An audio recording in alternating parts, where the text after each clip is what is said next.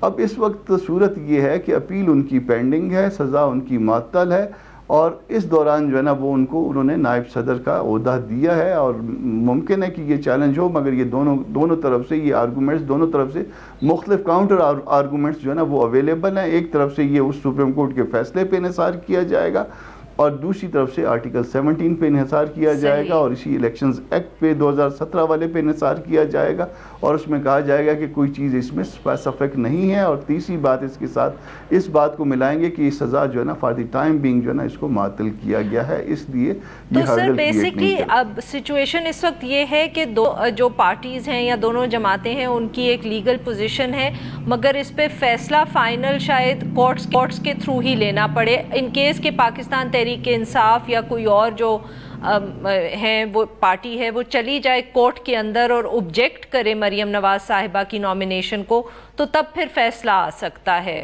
جو زیادہ clear cut ہو. میرا خیال ہے کہ وہ شاید ایز اے پارٹی اس کو چیلنج نہیں کریں گے، مگر کسی اور سے چیلنج شاید کروائیں. جی دیٹس واٹ آئی مینٹ کہ کوئی بھی پارٹی ان دا سینس کہ کوئی انسان بھی ہو سکتا ہے، کوئی انڈیویجول بھی ہو سکتا ہے، کوئی گروپ بھی ہو سکتا ہے، کوئی بھی کورٹ جا سکتا ہے، مگر جب تک کوئی کورٹ جا کے کورٹ سے فیصلہ نہیں لے آتا مریم نواز صاحبہ کی جو اپوائنٹمنٹ ہے وہ رہے گی پارٹی کے اندر. کورٹ جا کے یا الیکشن کمیشن میں جا کے، دو فورم ان کے پاس اویلیبل ہیں، الیکشن کمیشن کا اور کورٹ کا بھی. جی بہت بہت شکریہ کامران صاحب، وقت نکالا اور ہم سے بات کی. ناظرین now we'll take a short break, اور جب ہم بریک سے واپس آئیں گے تو ہم بات کریں گے جو رویت حلال کمیٹی کے حوالے سے سائنس اور ٹیکنالوجی کے منسٹر نے ریسنٹلی ایک ڈیسیجن دیا ہے. Stay with us.